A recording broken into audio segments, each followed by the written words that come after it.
Pessoal, tudo bem com vocês? Boa tarde, boa noite quase, né?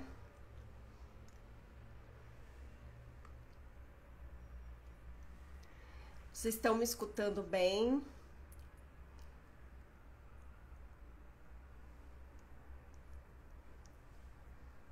Olá, hoje eu tenho uma convidada super especial. Boa noite, boa noite. Vou aguardar aqui para entrar a doutora Alexandra. A gente está animada.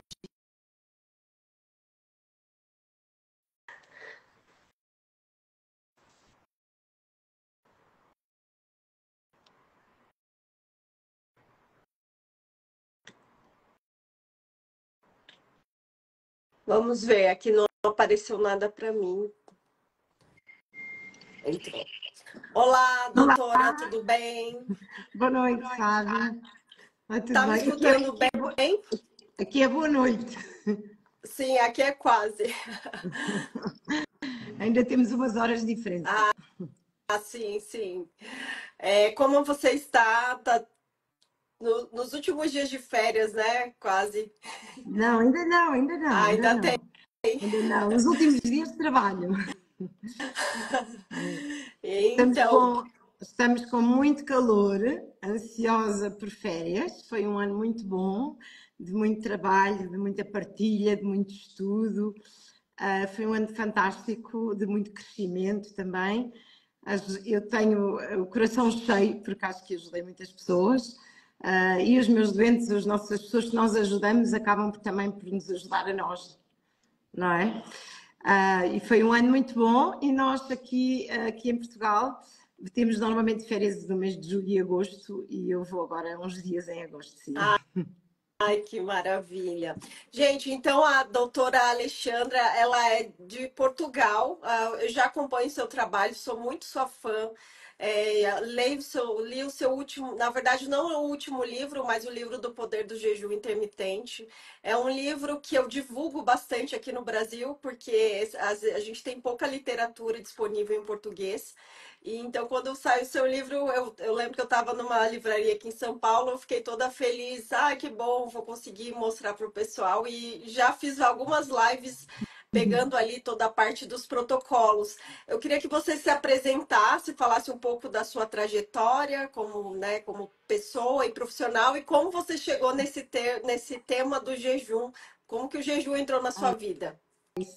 Então, antes de mais, eu queria lhe agradecer e também elogiar o seu trabalho. Eu também sigo o seu trabalho e a Flávia tem feito aí um trabalho de comunicação maravilhoso com as pessoas e tem dinamizado e promovido o jejum de uma maneira espetacular. E também a tenho seguido e gosto muito, e muitos parabéns por aquilo que está a fazer. Eu acho que estamos mesmo a chegar a muitas pessoas com esta mensagem boa, que é uma mensagem de que a saúde está nas nossas mãos e com algumas alterações do nosso modo de vida, nós conseguimos viver mais, ser mais felizes, mais fortes e mais saudáveis. Então, eu chamo-me Alexandra, maioritariamente, se calhar, as pessoas que estão aqui são pessoas que moram no Brasil. Eu vou tentar falar devagar. Sim. Não sei se está a ser perceptível o meu português ou não. Super compreensível, compreende Está tudo. compreendido? Boa. Então, eu chamo-me Alexandra e sou farmacêutica de base.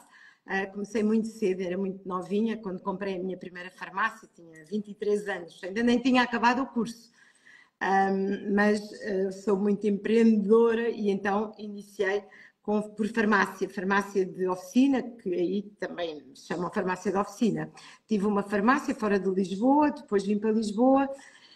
E isto passaram-se 15 anos, sempre atrás de um balcão de uma farmácia. Mas nos últimos anos, eu entrei aqui numa dualidade muito comigo, ou seja, eu achava que nós podíamos fazer muito mais naquela altura. Hoje em dia sei que temos farmácias de manipulação, já é tudo muito diferente, mas isto passa-se há cerca de 20 anos atrás, foi em 2003 ou 2004 que eu vendi, porque eu já tenho, vou fazer 60 anos, muito Nossa, proximamente. parece. Então, por isso é que isto já foi há muito tempo. Foi em 2003 que eu vendi a farmácia e desde essa altura, e porquê que eu vendi? porque achei que nós conseguíamos fazer muito mais pelas pessoas, pela saúde das pessoas, atuando na causa e não apenas na modulação do sintoma. E já nessa altura, há tantos anos atrás, a mim fazia muita complicação que as pessoas fossem à farmácia comprar um comprimido para a tensão arterial ou um comprimido para a diabetes. Na altura vendia-se muito a estatina, era o boom da estatina. Então, era estatina, comprimido para o colesterol, comprimido para a diabetes, comprimido para a tensão arterial. E o que eu vi, eu tinha uma pastelaria, não sei como é que dizem em brasileiro, uma lanchonete, por aí, ao lado da farmácia, no centro de Lisboa, que vendia uns bolos fantásticos, com um muito bom aspecto, cheios de açúcar, cheios de fritos. E as pessoas saindo da farmácia iam comer aquelas coisas todas.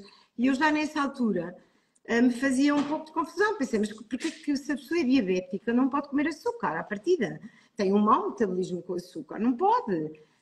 E isto dei conta que não era ensinado nos centros de saúde, nos locais onde a pessoa ia ao médico, e comecei aqui a fazer isto de muita confusão. Foi aí que, abreviando a história, foi aí que decidi começar a estudar a naturopatia, a estudar medicina integrativa. Nós na altura chamávamos medicina biológica, não sei como é que era no Brasil, há 20 e qualquer coisa anos atrás, era medicina biológica, hoje chamamos medicina integrativa, mas pronto, mas é a mesma coisa, é no fundo procurarmos a causa e perceber como é que podemos atenuar os sintomas, melhorar a esperança de vida, a qualidade de vida, atuando na causa e não apenas nos sintomas.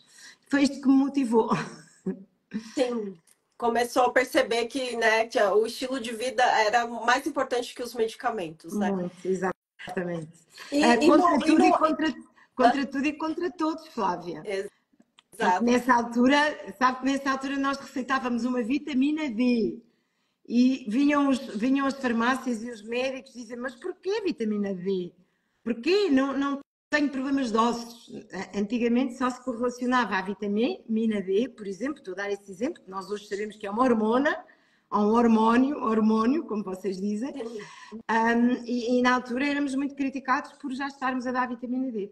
Pronto, já foi há muito tempo, mas isto felizmente, graças a Deus, tem evoluído, a Deus e muitas pessoas que têm também trabalhado esta área, tem evoluído muito, temos muito material científico, temos uma literatura vasta, muito grande sobre todos estes temas, e acho que estamos todos aí no bom caminho. E aí o Brasil tem fornecido também muito conteúdo e tem ajudado muito aqui os portugueses. Eu quero fazer aqui este agradecimento, que os meus doentes muitas vezes dizem eu sigo A, B, C, e normalmente são pessoas aí do Brasil.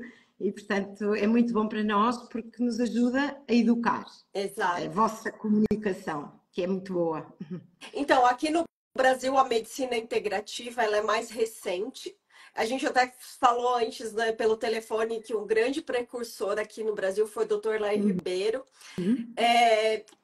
Hoje em dia ainda é muito, assim, existe uma resistência muito grande, apesar de muitos profissionais estarem nessa abordagem, mas é algo assim, oficialmente lá pelo conselho, pela medicina, ainda não é 100% aceito quando dá alguma questão, esse médico é da medicina integrativa, como algo não muito aceitável por enquanto, mas a gente percebe que realmente crescendo o número de pessoas e profissionais que abordam a necessidade, né, doutora, desse olhar mais integrativo, né, no cardiologista ele não olhar só para o coração, mas olhar para um sistema, do neurologista não olhar só para o cérebro, né, olhar para um sistema, o psiquiatra, que hoje é uma das especialidades mais necessárias. E sobre a questão do jejum, como é que daí a senhora entrou nesse modo da medicina e como que o jejum foi surgindo? Foi logo na sua base inicial ou foi ao longo dos seus estudos? Não há dúvida que o jejum foi ao longo dos anos. Portanto, eu já comecei há muitos anos. Antes do jejum, o jejum é o meu quarto ou quinto livro, eu já lancei 6 livros. Portanto, o jejum foi o quarto livro, agora não tenho bem presente, já são 6, mas talvez o terceiro livro, sim. E, portanto, antes disso já havia muitos anos de investigação, muitos anos de estudo, muitos anos de lidar com pessoas, e antes de partir para pôr no papel, no livro, aquilo que os estudos científicos nos mostravam, é claro que o primeiro, eu acho que o processo nós percebemos que alguma coisa é boa e que faz bem, vamos ver o que existe de validação científica. Existem muitos estudos a dizer o jejum é bom para isto, hoje em dia há muito mais, mas naquela altura o livro do jejum também já é de 2019, portanto os estudos nos últimos anos têm aparecido muito. Mas percebemos que, não, espera, há muita dúvida. Porque no fundo era isso, as pessoas chegavam ao pé de mim e diziam: eu quero fazer jejum intermitente, mas isso é bom ou é mau? Já ouvi dizer que é mau, mas é bom. Eu pensei: espera, temos que colocar isto por escrito para termos um suporte científico para que os doentes possam seguir com um plano, com vários esquemas de jejum e tentar partilhar, no fundo. Eu às vezes digo que eu sou uma decifradora da ciência, não sou cientista, não faço estudos, mas vou pesquisar e depois transformo a linguagem mais complicada para uma linguagem mais simples, para que o público que não tem nada a ver com a área da saúde possa entender e possa colocar em prática, que é o mais importante, não é? E tirar partido. Então surgiu, eu acho que, para responder à sua pergunta, Flávia, acho que surgiu assim muito naturalmente, mesmo por necessidade de termos que de espelhar num livro escrito o conteúdo que já havia de validação e de ciência, não é? De conhecimento, no fundo. Exato, é transformar a ciência em algo acessível, né, para a população, porque até então a gente tem uma barreira, até pouco tempo atrás, os artigos, principalmente no Brasil, né, que os artigos a gente não tem muito acesso à língua inglesa, então os artigos são publicados em inglês, então assim, a gente tem um delay muito grande até chegar a uma literatura baseada no artigo, na língua portuguesa é questão de pelo menos 5 a 7 anos, então a gente meio que faz acelera esse processo, né, das pessoas leigas chegarem a essas informações. E a gente estava até falando sobre isso na nossa ligação também, sobre explorar hoje o assunto do jejum como um processo de hormese, né? Muita gente, né, aqui, eu acho que eu fui uma das pioneiras a falar sobre o jejum intermitente, uma das primeiras pessoas, seguidos, né, depois de alguns médicos, e eu levei muita pedrada, muita cacetada. Porque na época... Eu também levei muita. Mas depois, quando o livro do jejum, por acaso até tenho aqui, este livro está publicado no Brasil, em português do Brasil. Mas quando o livro do jejum depois foi um best-seller e foi o livro mais vendido, a coisa acalmou ali um pouco. Que bom! Mas também eu acho que eu vou escrever um livro também. Mas então, uma das coisas é que quando eu comecei a estudar sobre o jejum, eu não era na área da saúde. A minha profissão era a área de arquitetura, não tinha nada a ver com saúde. E eu realmente senti os benefícios do jejum na minha vida, em vários sentidos. E comecei a estudar na época sobre o blog do Dr. Jason Fung, que é um canadense, você deve conhecê-lo, né? Que é uma das referências mundiais. E eu lia, assim, comecei a estudar muito a fundo e percebi que realmente o jejum transforma a vida das pessoas, porque eu sou prova disso, vivo realmente isso. E uma das coisas que eu mais era questionada é que todos os dias quase eu ouço isso. Que o jejum não tem nada de melhor do que uma dieta com restrição calórica. Que o jejum é a mesma coisa de você comer corretamente, de forma saudável, contando calorias. Então me explica isso, explica aqui para o pessoal o que o jejum tem. Eu sempre falo, é muito superior, mas vamos ouvir de você que vai saber falar bem.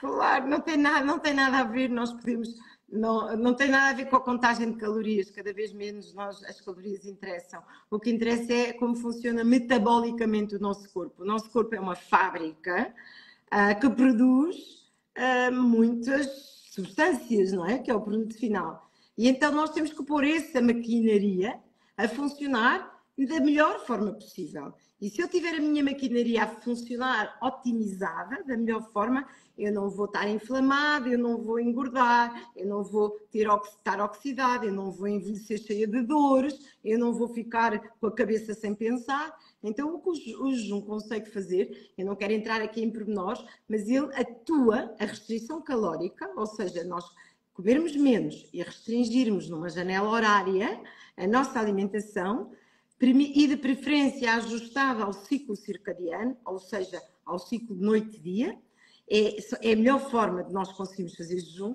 O que acontece é que há uma série de alterações no nosso corpo que nos permitem ajustar, é como se fosse limpar a nossa fábrica e reformar a fábrica. Vai lá uma empresa e faz uma reforma na nossa fábrica. Portanto, é um bocadinho isso. Porque, por isso é que as pessoas que não querem emagrecer podem fazer jejum e não emagrecem. Eu sou magra, faço jejum e já não emagreço, não é? Portanto, o jejum não é para emagrecer, o jejum não é para engordar. O jejum é para ter saúde. E saúde da A a Z. Hoje em dia, agora a Flávia estava a falar na Hormese, e eu ia, se calhar, introduzir esse tema, porque acho que é o tema, para além de todos os benefícios do jejum, que seguramente a Flávia já falou muito, eu também, e as pessoas que estão aqui, que são suas seguidoras e minhas, já sabem muitos dos benefícios na parte cognitiva, no peso, na pele, no envelhecimento, no coração, na parte cardiovascular, na prevenção de câncer, nas doenças autoimunes, na microbiota intestinal, enfim, por aí fora, no envelhecimento, na hormona de crescimento, tem muitos benefícios. Hoje em dia, agora, atualmente, nós falamos de um ponto que acho que não se tem falado muito e que é muito interessante. É mais um ponto a acrescentar. Nós hoje sabemos, é muito giro, e eu escrevi isto no meu último livro. É muito giro, quer dizer, é muito interessante, como vocês dizem. Então, existem estímulos, nós sabemos que existem estímulos horméticos, como disse a Flávia, que são estímulos que provocam uma agressão no nosso corpo, uma agressão benéfica. Estímulos agressores que fazem com que haja uma adaptação do nosso corpo, tornando-o mais forte, mais adaptado e, portanto, esses estímulos horméticos são importantes nós introduzirmos no nosso dia-a-dia. E o que é isto? Quais são exemplos de estímulos horméticos? Por exemplo, jejum intermitente. O jejum intermitente provoca um stress, a fome. Quando nós não comemos, existe um stress celular que é benéfico. O próprio do stress, se nós nos sujeitarmos a momentos de stress pontuais, é benéfico. O problema é quando nós estamos o tempo inteiro em stress.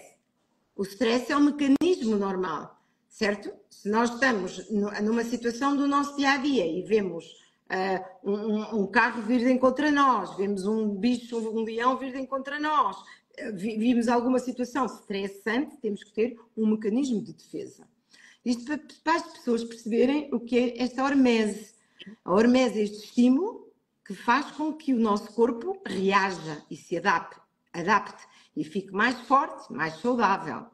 Então, o jejum intermitente a par com, sei lá, por exemplo, os banhos de água fria, o stress, os banhos de gelo, a ter alguma temperatura maior, como a exposição em infravermelhos, a sede, nós hoje sabemos que não, mas isto ficaria para uma outra altura, devemos fomentar a sensação de sede. Tudo isto são estímulos horméticos que nós sabemos que são muito importantes, porque eles fazem uma produção, aumentam a produção de alguns fatores, que, por exemplo, o PGC1-alfa ou também o NRF2, que são fatores, para não dizer aqui só palavrões, que aumentam uma coisa que é a biogênese mitocondrial. E o jejum faz isso. O jejum aumenta a biogênese mitocondrial. O que é a biogênese mitocondrial? É a formação de novas mitocôndrias. Sim, doutora E o que são mitocôndrias? Você que já é farmacêutica também, existe algum medicamento que tem esse efeito de biogênese mitocondrial? Não. Zero. O que existe são estes estímulos horméticos. Não há medicamento para isto. São estes estímulos horméticos. Claro que nós temos que tirar aquilo. O que é a mitocôndria? Antes disso, a mitocôndria existe em todas as células do nosso corpo, lá dentro da célula, e é aí que se produz energia. A energia que nós usamos no dia a dia é produzida na mitocôndria. Então, hoje sabemos, os cientistas sabem, e nós sabemos, por meio daquilo que os cientistas nos dizem, que todas as doenças têm duas coisas: inflamação e um palavrão, uma palavra muito grande, feia, que se chama mitocondriopatia, que se chama uma doença na mitocôndria. Okay? E o jejum intermitente trata esta mitocôndria. Portanto, acho que... Porquê? Porque é este estímulo hormético que produz este NRF2 e o PGC1-alfa, que são dois fatores que fazem a formação de novas mitocôndrias. E se eu tenho novas mitocôndrias e mitocôndrias mais eficientes, claro que eu vou ter mais energia. E então é aqui mais um benefício do jejum intermitente como fator hormético, que é interessante. E se calhar ainda não se fala muito, não é? Muito, e isso responde à pergunta falando, né, que mesmo que você tenha uma dieta saudável, que exista ali uma restrição calórica mínima, né, que você coma um pouco menos do que o seu corpo necessita, você não vai ter esses benefícios, né, que o jejum vai ter toda essa remodulação aí das mitocôndrias, enfim. Então, realmente o efeito do jejum é único, né? Flávia, as pessoas têm que entender, pode comer o mesmo número de calorias, oriundas do mesmo alimento, mas se espalhar essas calorias ao longo do dia, não tem nada destes efeitos, ok? Não tem nada destes efeitos. Não regula a glicémia, não regula a insulina, não regula a sua diabetes, não regula o processo de limpeza do seu corpo, não regula outras funções, o mTOR e produção da hormona de crescimento, os fatores de crescimento, etc. Não vale a pena entrarmos aqui em pormenor. Mas então, a ideia é as pessoas entenderem que é muito diferente comer as mesmas calorias divididas ao longo do dia do que concentradas numa janela horária e, se possível, uma janela horária que respeite o nosso ciclo circadiano. O que é que isto quer dizer? Se eu fizer uma janela horária, estar a comer, começo a comer às 6 da tarde e vou comer até à 1 da manhã, não respeita o meu ciclo circadiano. E nós hoje sabemos que temos genes, nós chamamos o clock genes, temos genes que expressam muitas doenças e esses genes ficam silenciados se nós os respeitarmos. E, portanto, o jejum intermitente tem também esta regulação epigenética, que também é outro ponto muito importante do jejum e que não se fala muito. Não é? É uma regulação dos nossos próprios genes. Portanto, é maravilhoso. Estamos num tópico muito bonito, muito bom, tem ajudado muita gente. É fácil fazer, é seguro, é saudável, é barato. Agora é óbvio que a pessoa que faz jejum depois, claro que os seus seguidores já sabem, porque tenho a certeza que a Flávia já falou isto 500 mil vezes, como eu. Não podemos, na janela da alimentação, comer porcaria. Exatamente. E como a gente estava falando também sobre uma das questões que as pessoas mais me perguntam é o fator da ansiedade. Que a pessoa, não consigo me imaginar fazendo mais de 3 horas de jejum. Aquela pessoa que come é compulsiva, come toda hora. A senhora poderia falar um pouco disso, como que a pessoa, como que ela vai se adaptando ao jejum intermitente? Porque, como você já falou, né? Uma questão também, um efeito, um benefício do jejum é a regulação também dos nossos, um funcionamento de neurotransmissores, né? O nosso cérebro para de ser abastecido de açúcar, de glicose, ele passa a ser abastecido por um outro suprimento, né? Vindo da nossa gordura. E isso já é um fator que vai diminuindo a ansiedade, né? Com toda certeza. Eu queria que a senhora falasse um pouquinho. Logo, o beta-hidroxibutirato, que é a gordura que vai alimentar o nosso cérebro, antes disso, antes do beta-hidroxibutirato, o nível da glicémia estabilizado já vai acalmar. O nível da insulina estabilizado já nos vai acalmar. E depois por aí fora. O que eu quero dizer às pessoas que acham que isto, como há muitos anos eu ponho muitas pessoas a fazer jejum, nós sabemos mais ou menos o que é que vai acontecer. Aquelas pessoas que dizem, ai doutor, eu não vou ser capaz, porque eu ao fim de 2 horas ou 3, eu se não como logo quando acordo, fico logo a tremer e não consigo, eu não vou conseguir. Essas são as pessoas que têm o corpo menos adaptado, como a Flávia disse, mas são as pessoas que vão sentir ainda mais benefícios do jejum. Porque são aquelas pessoas que precisam mesmo de fazer jejum intermitente, porque no fundo a maquinaria delas é um carro que só sabe gastar açúcar, só usa açúcar como combustível.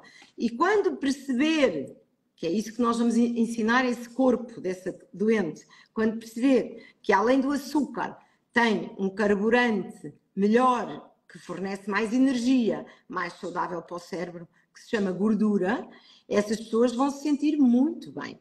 Porque realmente o beta-hidroxibutirato, em termos de performance, de parte cognitiva, é muito diferente. O nosso cérebro gosta de gordura. E isso é maravilhoso o efeito que acontece. E depois existem muito mais, porque, por exemplo, o jejum intermitente tem uma outra função muito interessante, que é a nível do controle da microbiota intestinal. Não sei se a Flávia tem falado muito sobre isto, sobre este tema, mas eu também escrevi um livro sobre microbioma e sobre as bactérias intestinais.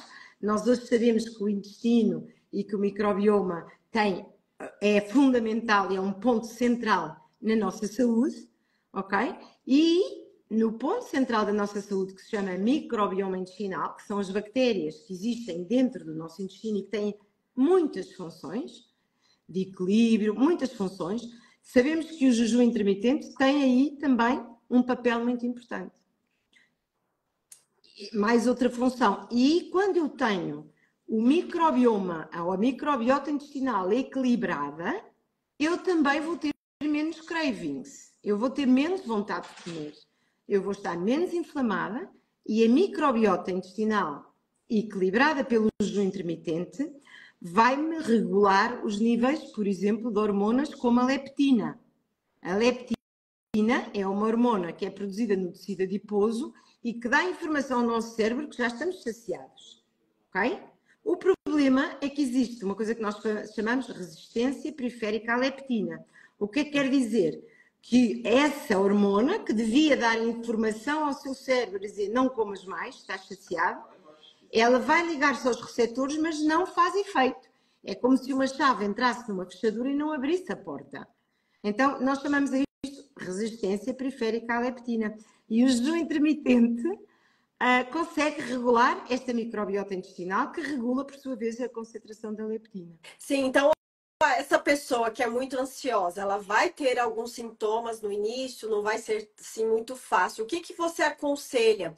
Eu falo sempre, depois você pode acrescentar, eu falo sempre que a mudança da alimentação é fundamental, né? Porque essa microbiota, esse conjunto de bactérias que habitam lá no nosso intestino, eles são derivados do tipo da nossa alimentação. Então, se eu como muito açúcar, muito glúten, muito carboidratos, eu vou ter um tipo de microbiota não saudável. E quando eu começo a falar assim, agora eu vou fazer jejum intermitente, só que eu sou ansiosa, estou inflamada, minha microbiota, meus micróbios só querem açúcar.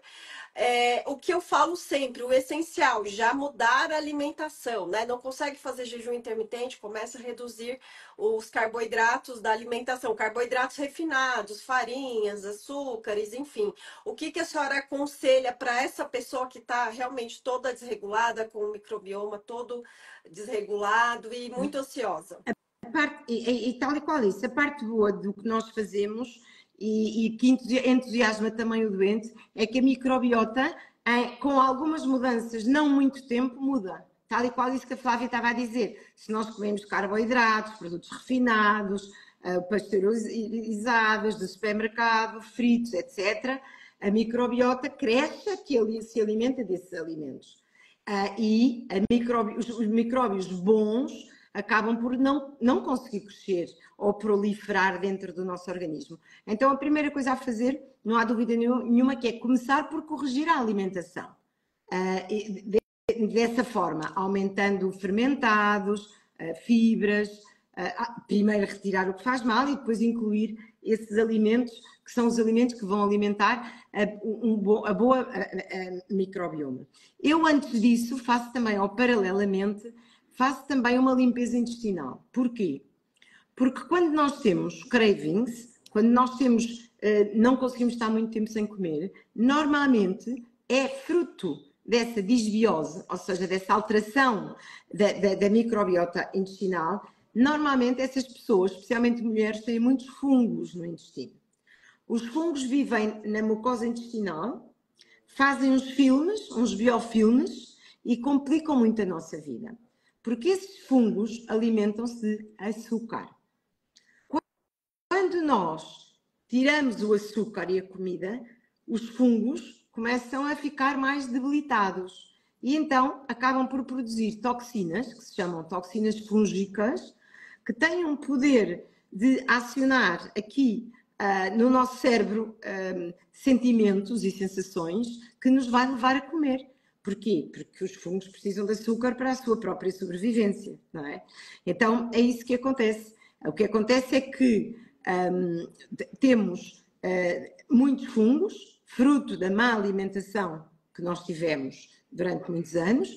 Quando começamos a fazer jejum intermitente com uma grande contaminação fúngica, os fungos começam a perceber que falta nutrientes, que falta açúcar refinado, eles gostam disso, e começam então a produzir estas toxinas. E estas toxinas dizem-nos a nós, tens que ir comer, tens que ir comer. E nós não conseguimos aguentar e temos que ir comer açúcar.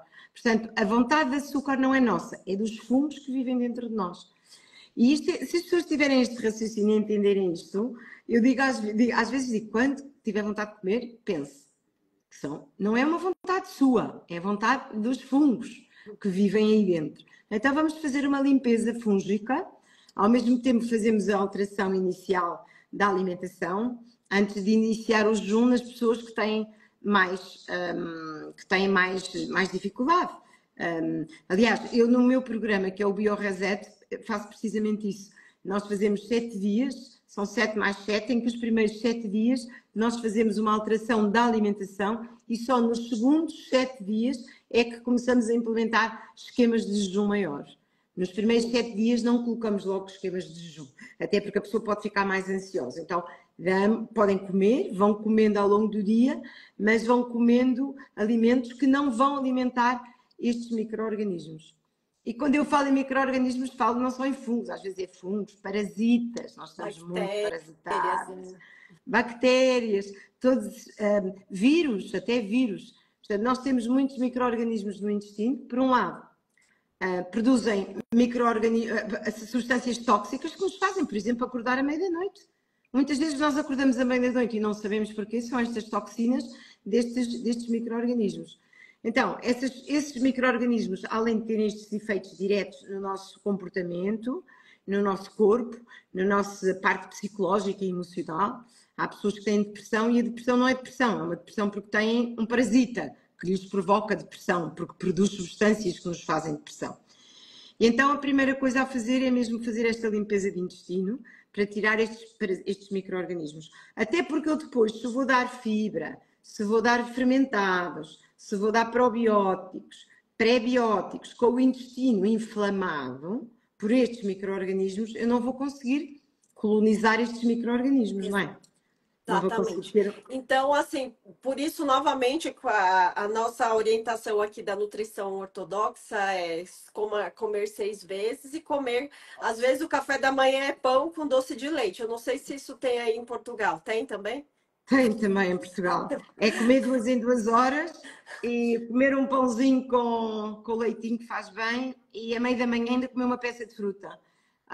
Infelizmente tem. Já está tudo muito melhor, está tudo incomparavelmente melhor. Eu fico muito contente. Já há muitas nutricionistas... Infelizmente, aqui no Brasil, ainda a gente tem uma batalha, porque assim, tem muitos nutricionistas muito conhecidos aqui, com muitos seguidores, que orientam isso, comam pão com doce de leite e geleia. Não geleia pode. na primeira...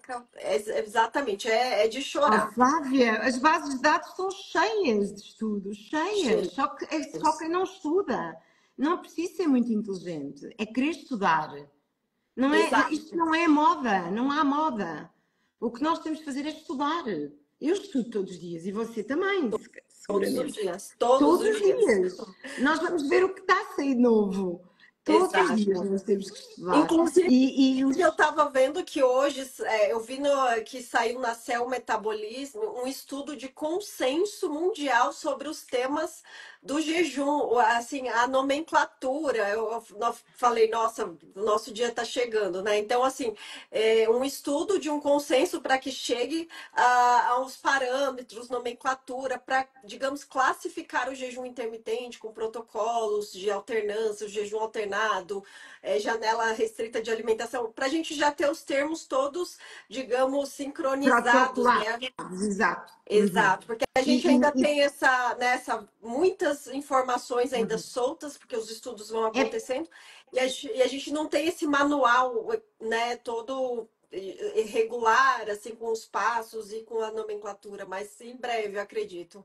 sim, isso é como tudo na vida, tudo tem que ser regulado, até porque o jejum é maravilhoso, nós já sabemos, mas se fizer mal, também não é bom. Uma pessoa que come, por exemplo, de 2 em 2 dias, é porque depois as pessoas entram no extremo. Não é? Isso tem que ser controlado e regulado. Pode incorrer em déficits nutricionais. E nós sabemos que uma das causas de doenças são déficits Exato. nutricionais, que podem não ter só a ver com o pouco que eu como, mas com outros fatores, como a absorção, a biodisponibilidade, Formação. exatamente, a forma como o nutriente chega dentro da célula.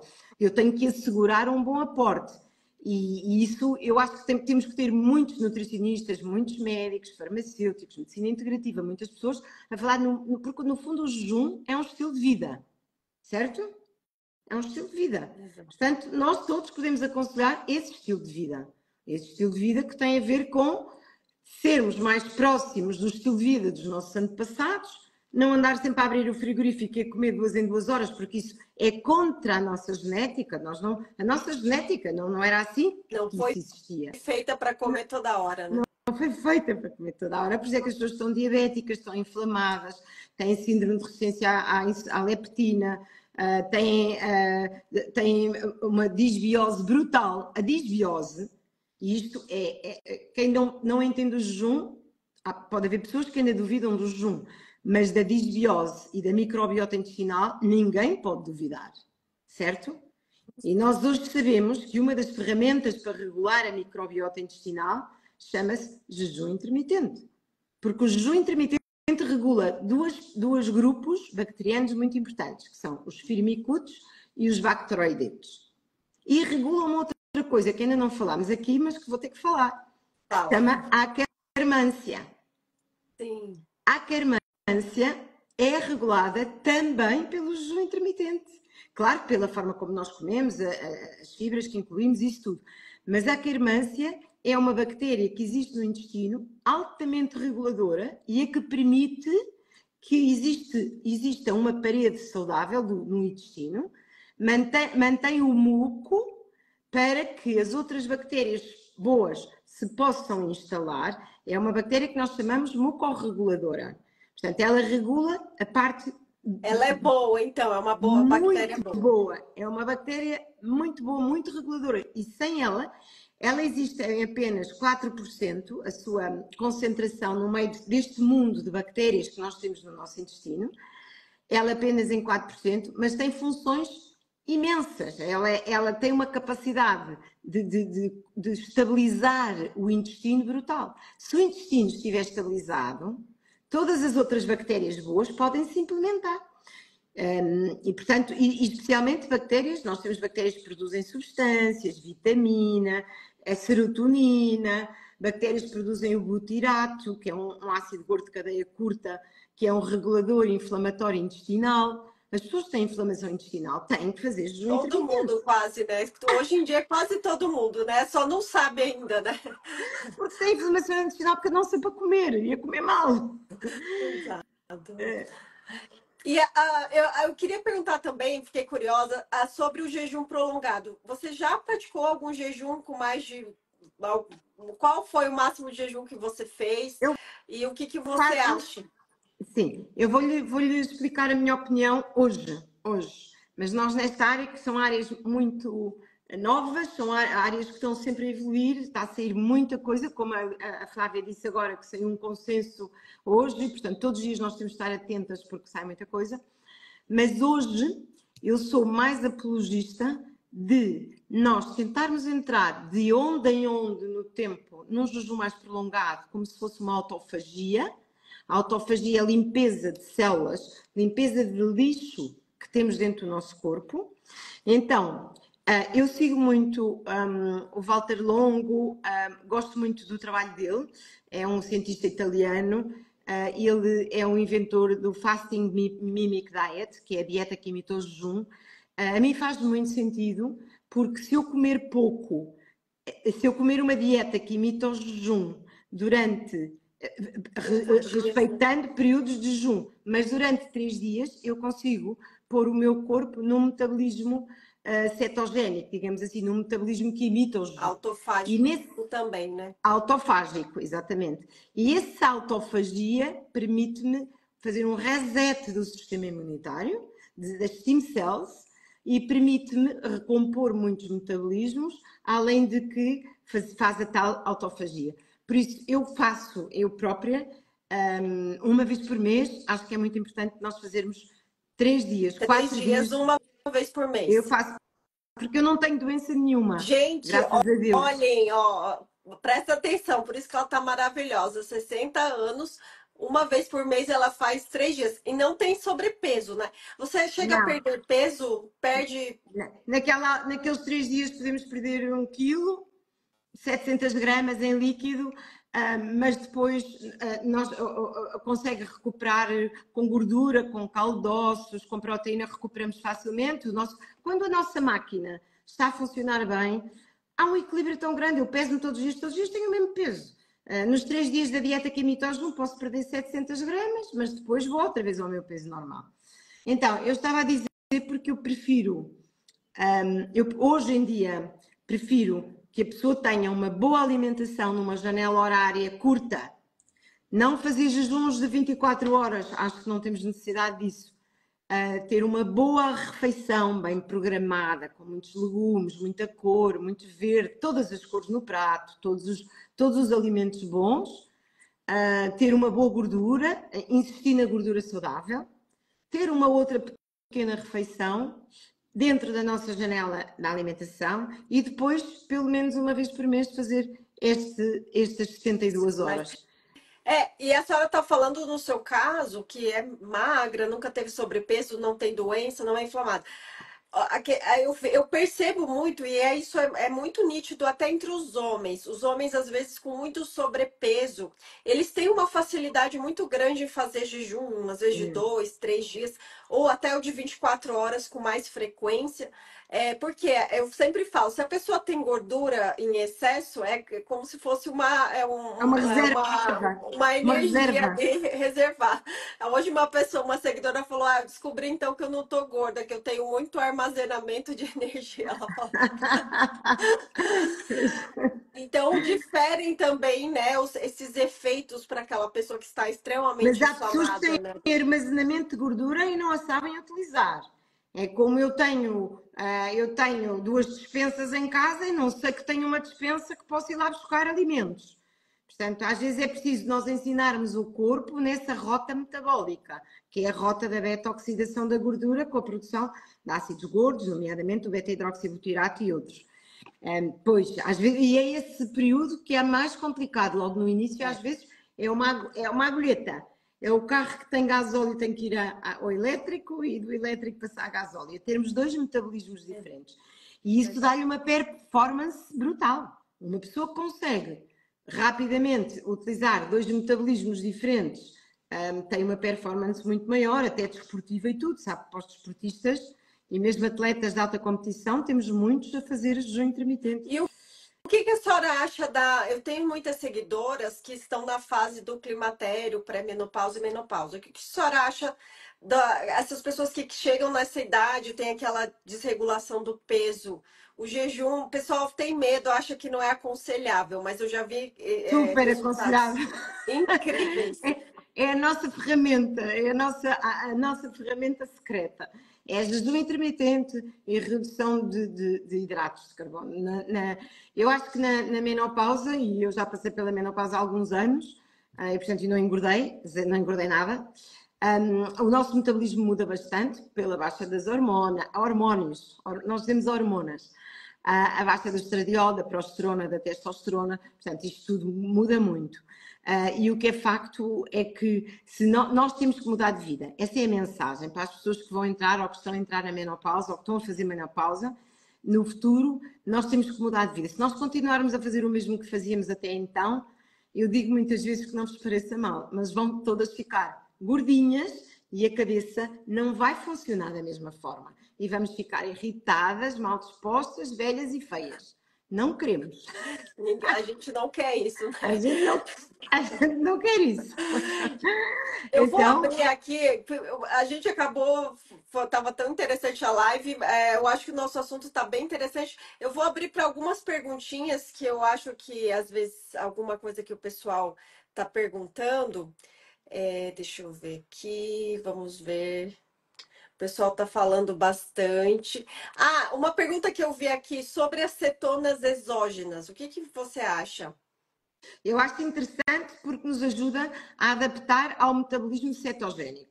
Ou seja, vou tentar explicar melhor. Estou a explicar para as pessoas que não estão dentro da área, não é? Para o público final.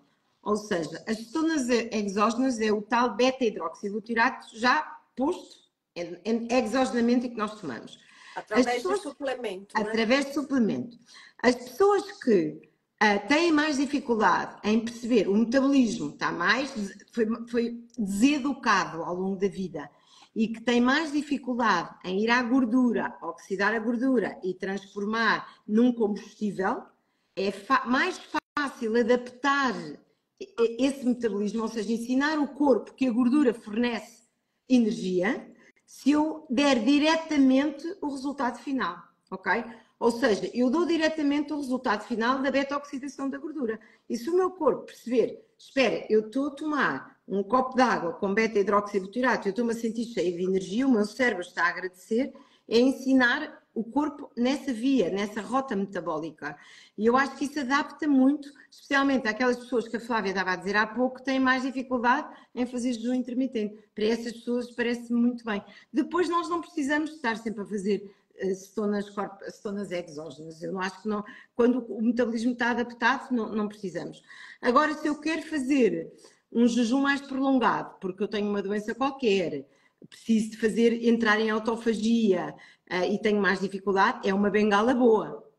As cetonas exógenas, assim como o caldo de ossos. Não atira da autofagocitose, não é? Não a tira desse registro, acaba por nutrir, dar energia, não se sente fome e continuamos nesse metabolismo cetogénico, só de oxidação de gordura.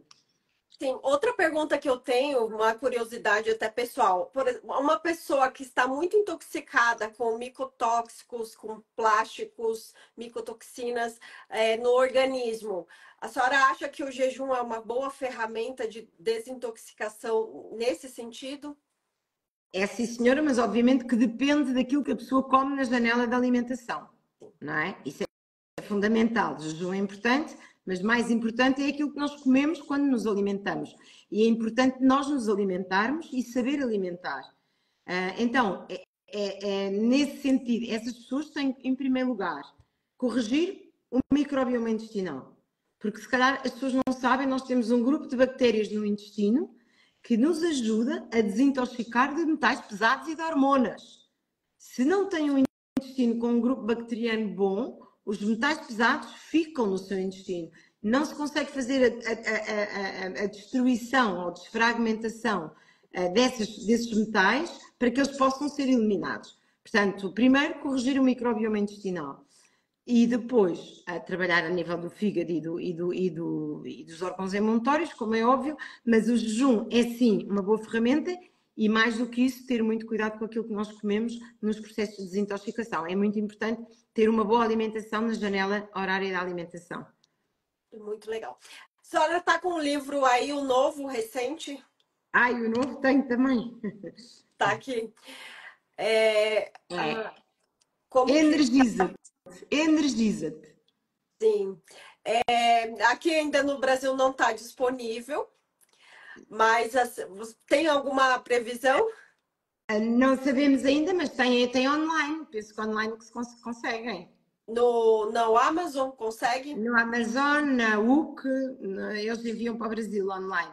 Por Ah, tá enquanto ainda certo. não temos em português do Brasil, é português de Portugal, que se lê igualmente bem. Este Sim, livro do jejum é que já está em português e já está aí fisicamente. sim. O Energiza-te ainda não, vamos ver no futuro, mas é um livro, eu acho que é um livro muito interessante, foi um livro que me deu muito prazer escrever, porque na realidade, não sei se a Flávia também se depara com a mesma situação, mas nós vemos que as pessoas estão, de repente, nos últimos 2 anos ou 3, ficaram muito cansadas. As pessoas só dizem, eu estou cansada, eu acordo cansada, eu vivo cansada, eu acordo, eu deito-me cansada, as pessoas estão sempre cansadas. E depois vão de férias e eu venho igualmente cansada. E ela vem, além de vir cansada, vem frustrada, porque foi de férias e não melhorou. Então, isto é um estado que eu vejo no dia a dia com os nossos doentes e aflige-me muito, fico muito triste porque vemos crianças, adolescentes, jovens cansados, não faz sentido, é contra a natura, não é? Um jovem está cansado, não devia estar cansado. E então o que eu explico no livro é, primeiro, o porquê que estamos cansados. Não é normal estar cansado, porque as Tem pessoas dizem, estou todo cansada não, né? porque eu trabalho muito, ou porque durmo pouco. Não, não é normal estar cansado, não é? Se é porque trabalha muito, então também tenho que trabalhar menos, mas pode haver, porque há muitas pessoas que estão cansadas e trabalham normal, como trabalhavam há 6 anos atrás, têm as mesmas responsabilidades, mas estão mais cansadas. E foi esse estudo que eu fiz nos últimos 2 anos que deu origem ao livro Energiza-te.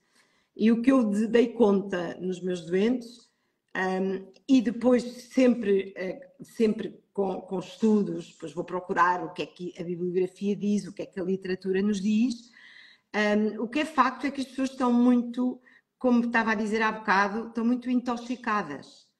As pessoas estão muito intoxicadas por metais pesados, por vírus, por bactérias, porque têm um sistema imunitário que não as defende, porque levamos esta carga de vacinas, esta carga de Covid, esta carga de stress que vivemos nestes últimos anos, tudo isto nos tornou mais vulneráveis, com um sistema imunitário pior e tornou-nos mais fracos, digamos assim, imunologicamente mais fracos. E isso É tem o que a está a ver acontecer. também com déficit de vitaminas, antioxidantes, tem a ver com essa parte também? Tem a ver também, porquê? Por vários motivos. Tem a ver que também, porque as pessoas estão com déficits nutricionais. Aliás, eu no livro ponho 7 passos, um dos quais é esse, os déficits. As pessoas têm déficit porque comem pior, porque os alimentos têm menos nutrientes, porque têm um estômago muito alcalino, não absorve convenientemente os nutrientes, porque a barreira do intestino, a mucosa do intestino não está suficientemente saudável que permita os alimentos entrarem em circulação. Portanto, são vários fatores que fazem com que as pessoas, apesar de viverem com muito mais comida à volta, vivemos com má comida e Tem e nutrientes, estamos desnutridos. é verdade. É isso, realmente a gente tem essa mesma linha de pensamento. Eu percebi, quando eu me formei na nutrição, há quase 3 anos atrás, eu estava muito focada nessa questão do jejum intermitente, da dieta de redução de carboidratos. E na minha prática clínica e pessoalmente, eu comecei a perceber o poder. Como você se sente melhor quando você está dando ao seu corpo mais nutrientes, né? E muitos nutrientes a gente não consegue absorver, infelizmente, somente pela alimentação, porque nossos alimentos estão cada vez mais pobres, mesmo os saudáveis. E eu percebi uma transformação na minha vida depois que eu comecei a descobrir, a estudar sobre vitaminas têm esse papel de antioxidantes, né? Que combatem os radicais livres, que equilibram o nosso organismo que está completamente intoxicado, né? O jejum também é uma ferramenta incrível, juntamente com esse aporte de vitaminas, porque a gente só recebe, né? Recebe alimento ruim, recebe radiação, recebe poluição de todas as partes, né? E o corpo está sempre se defendendo e tentando se livrar, né, dessas E toxinas, né? chega um ponto que está assim, essas toxinas, esses metais, o alumínio, o mercúrio da amálgama dentária, os tóxicos do desodorizante, a pasta de dentes, o creme. As águas que bebemos, tudo está contaminado. Nós chegamos a um ponto que não nos conseguimos desenvencilhar, por um lado porque temos menos antioxidantes e menos nutrientes, como a Flávia estava a dizer, e por outro lado porque também estamos mais contaminados, não é? Estamos muito mais expostos. Exato. E até a pessoa que falou, vocês usam suplementos com certeza. Sim, com certeza usamos suplementos diariamente. Usamos suplementos diariamente. Eu também acho que hoje em dia quem não se suplementa não consegue ter níveis bons de saúde. Não tem Mas eu sou como. muito apologista dos nutrientes do alimento. Sim, Acho com que temos que ter, certeza. A junção, né? acho que as pessoas têm que ir a um bom nutricionista, um nutricionista funcional. No Brasil tem imensos, e hoje em dia há no mundo inteiro, através de consultas online, um bom nutricionista que programa uma boa alimentação, que consiga. Porque é assim, ó Flávia, vamos ver, nós hoje sabemos que os nutrientes são muito importantes, nós temos que suplementar, porque temos muitos déficits. Mas já pensou, eu às vezes paro para pensar, o que se calhar nós não sabemos tudo, porque nós também não fomos programados para suplementos, nós fomos programados para Para comer comida comida, de verdade. um alimento, é Comida, verdade. mas os solos estão pobres e a comida está pobre. Mas ainda assim, eu acho que a pessoa não pode sobreviver só com os suplementos. Não. Agora como as porcarias todas e tomo suplementos. Não, porque deve haver muitos outros nutrientes na alimentação que nós ainda Que nós nem não conhecemos. descobrimos, né? Até porque quando a gente vai estudar sobre as vitaminas, são pesquisas muito recentes, né? Há pouco tempo a gente tem a visão do complexo B, que são muitas vitaminas do complexo B. Então ainda temos muito para realmente para descobrir, para estudar e saber mais. Mas eu vejo, depois da minha regulação de nutrientes com suplementação, eu percebo que eu nem tenho mais vontade de comer Não tem, doce. Eu era não aquela tem. pessoa que comia um pacote de bolacha recheada sentada, assim, em poucos minutos. E hoje em dia eu olho, eu não, eu, aquilo não nem me atrai. Eu tenho certeza que é uma regulação endógena, metabólica, um equilíbrio nutricional que nos faz, igual a senhora falou, ai, tem certas bactérias que te induzem a querer comer aquilo, né? Você vê aquele doce, você já fica pensando. E existe também um equilíbrio, pelo contrário, você está tão bem suplementado, tão bem nutrido, né, que você nem tem aquela necessidade de Está ficar bem comendo nutrido e porcaria. não consegue. As bactérias más, digamos assim, os fungos, são mais fungos maus que nos levam a comer, não conseguem sobreviver no seu intestino, porque têm um ambiente adverso, entendeu? Portanto, estes bons hábitos de alimentação, de suplementação, de equilíbrio metabólico endógeno e de microbiota, faz com que o intestino seja adverso e os fungos não conseguem sobreviver. Portanto, acaba por não ter essa vontade de comer. Uma das grandes razões, eu acho, destes cravings, eu acho que talvez a principal razão é a microbiota e a questão fúngica e déficit, obviamente. Quem tem déficit de crómio, por exemplo, vai ter vontade de Vai. comer. Mas essas questões já estão mais estudadas. Acho que às vezes o que nos falha aqui, que temos que prestar agora mais atenção, é esta microbiota desajustada. Por exemplo, as pessoas obesas, que têm mais dificuldade em perder peso, nós temos, não é? Mesmo pessoas que fazem jejum e que nós controlamos a alimentação, o modo de vida, têm mais dificuldade, têm uma microbiota. Eu peço muito teste de fezes. Não sei se vocês no Brasil também fazem Sim, isso. é comum. Nós pedimos muito com microbiota, com parasitologia, etc. Pedimos muitos testes. E nós percebemos que o microbioma, ou a composição da microbiota das pessoas obesas é completamente diferente da microbiota das pessoas que não engordam facilmente. E, portanto, o microbioma tem um peso muito grande, não só no processamento dos nutrientes, como também no estímulo e na vontade que nos leva a comer e as pessoas comerem mais, não é? Exato. Influencia muito a questão do peso. Exatamente. É um conjunto, né? É um processo e é um reflexo, né? Então, realmente, mudar a alimentação é fundamental. Precisa comer direito, comer comida de verdade, né? Variados e comida que te dá saciedade, que você não tenha vontade nem necessidade de ficar comendo todo o momento. Eu queria te agradecer muito pela sua disponibilidade. Eu é que agradeço. De novo, sou muito sua fã. Vou te esperar aqui no Brasil, que você vai estar aqui, né? Vou a São Paulo, vou a São Paulo, está Vai, vem a prometido. São Paulo, a gente pode fazer até uma live as Boa! duas juntas, né? Seria um Sim, ao vivo as prazer. duas. Boa ideia. Exatamente, e com certeza o mundo, né, precisa de pessoas, de profissionais assim que têm essa missão de ajudar pessoas, além de ser um, né, um ganha-pão, uma forma de você ganhar dinheiro, mas sim é uma forma de você exercer a sua missão como É, ser humano, né, de ajudar o próximo, né, não só visando o seu benefício próprio. é isso mesmo. E a Flávia faz também o mesmo. Muitos parabéns a si também pelo seu trabalho. Muito obrigada, E muito até a obrigada. Eu é próxima, que então. agradeço. Beijo, Um tchau, beijinho. tchau. Obrigada. Até. Obrigada.